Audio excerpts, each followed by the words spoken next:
Welcome back to WebCertain TV. I'm joined today by Americo Silva, who is the Global Head of Digital and Social Media at Shell. He's going to talk to us about international social media. So, hi Americo, thank you very much for being here. Thank you, my pleasure. Thank you for inviting me. Shell has a successful global presence. How important is social in the overall digital strategy for the business? Well, I think in our category we lead well ahead of any of our direct competitors.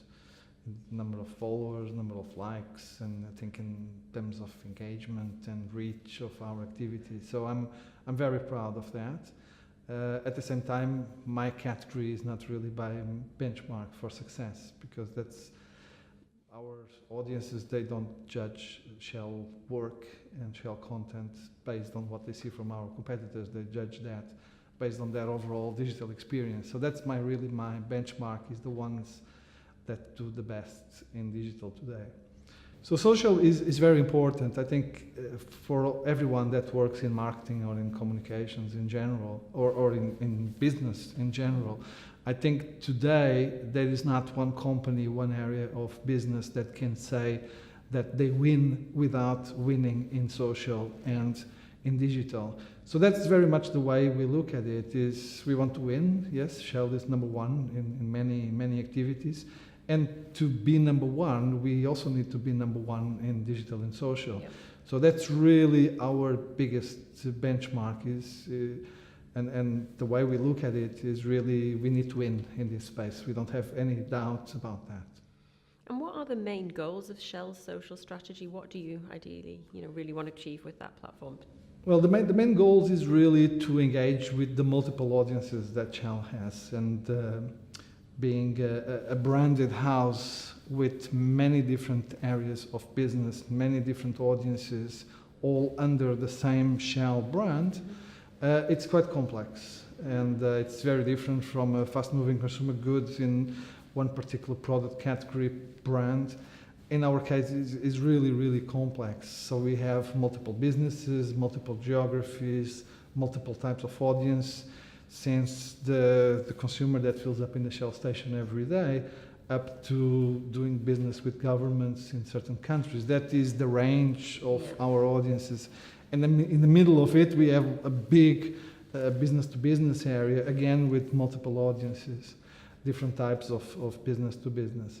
So it's complex, and we try to engage with all these audiences, focusing some social media platforms in a certain type of audiences, and taking advantage of also what technology today offers to us in terms of geofencing, geotargeting, retargeting, those type of things, so that the right message goes to the right people in the right moment. And you mentioned obviously engagement. That is the key of it, because you can have as many likes or followers as anything, but if they're not interacting with the brand, if they're not getting something out of it, then you're not really going to get much back from them. So what makes a brand stand out amongst so many where there's so much social media content? Well, as a colleague of mine used to say, you are as good as your last post. Yeah. So engagement today, you are absolutely right, it's absolutely critical in the sense that there is almost no organic reach. So all the followers, all the likes that you have on your page, they really don't matter as much as they used to. So to have always relevant, always impactful level of engagement with all the content that you do is absolutely critical. The way we do that is, I would say, combining different elements. So, of course, the first one is to have good insights about our audiences, what they are looking for, what is interesting for them, how can we join their conversations in a native way instead of interrupting them. And making the most out of those moments, using the latest technologies, trying to be ahead of the market, trying to create some surprise, working with the right agencies and suppliers to help us on that as well. That is, I would say today, absolutely critical that you work with the right talent to achieve that level of extraordinary presence in social media. And what kind of content do you find resonates well with your audience? Is there anything in particular that you've learned that works, or is it? Well, all the content that relates to our target audience, that is about them, not about us, that type of content will resonate well. And of course, we need to find this sweet spot where we engage with the audience on what they want to engage with, and we are able to bring our narrative into those moments as well. We had recently launched a new campaign called Make the Future, and we did several pieces of video, but one of them was incredible in terms of results. We are now, I think, today I don't know the exact numbers, but around 120 million views. But most important than the number of views is the number of shares, which is about 9.8 million. And that is an incredible number by any type of measure when you are able to reach a shareability rate on a piece of content around 8%, more or less. That is the type of results that not many companies, not many campaigns have ever achieved. Yeah. So we are quite happy with that work, and it has resonated really well with the audience that we were reaching with this work. Absolutely. And then, of course, talk about the different social platforms, of which there are many and more every day almost, it seems. So which are the platforms that you think are most, relevant and interesting for you? Are there any that... At the moment, the platform that I am really excited about, WeChat. Yeah. Yes, Facebook, it's the platform. Yeah. But it's a bit old news then. It's not old news, because for credit of Facebook, every day there is something news, there are some new things coming from them, so the reach is there, they are evolving all the time. WeChat I found quite interesting, and I just returned from China some weeks ago, and I knew WeChat for a long time, but it is incredible the way WeChat has created almost like a combination of multiple Western platforms all in one. And basically, if today we say that Facebook is a garden wall, WeChat is a much bigger wall, because you just stay there all the time and you don't need to go anywhere else. So WeChat, quite exciting. Seen a Weibo as well from China. So I've been really learning a lot about the China social media landscape, and I think it's really exciting.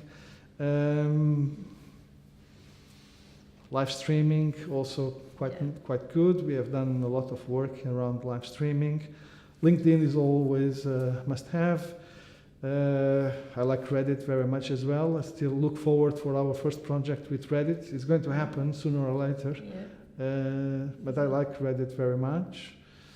Snapchat, of course, also must. So there is a lot of good things happening every day. And mentioning WeChat there, obviously, is very much a Chinese platform, and Weibo as well. So I don't know if you noticed that the Web Summit organization, they copied one feature of WeChat, which is quite unusual in the Western world, which is to scan the QR code of the other person. Yeah. That is a very traditional feature of WeChat, which you don't see.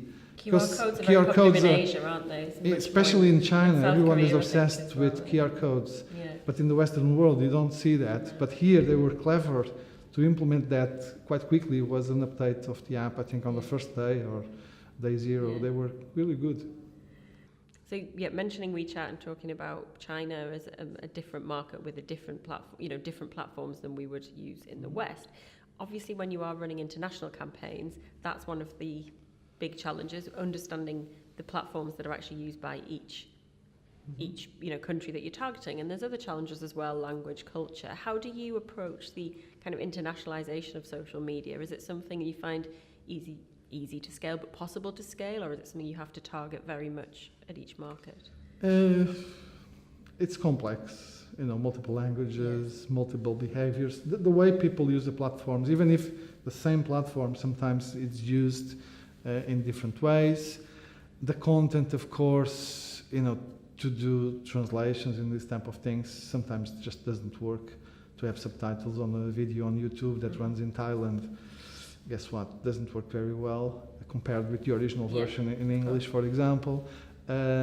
So we try a combination of local content, global content.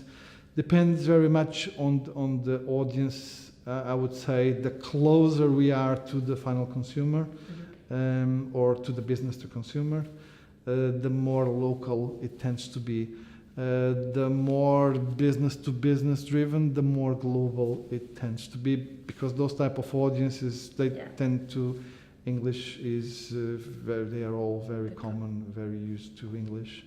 And in many cases we want to preserve the original piece of content rather than try to do some funny adaptation or using subtitles or something like that. Yeah, absolutely. So it's very much not just about the country, but it's about the audience within that country that you're targeting, and that will affect how you need to. You know, some countries are English is very good. So, for example, in India, you do anything in English, it works well. Yeah. It works really well, and we get incredible results of pieces of content coming out in English in India. As an example, other countries is a bit more difficult. English is not so established. And there is so much always evolving with social media. It's constantly changing, and the expectations of a social audience is, are high now. They expect a lot from brands. So what do you think brands in general need to be doing to, stay ahead of the game in social and make sure that they don't lose traction, that they don't become uninteresting for their audience? It's difficult.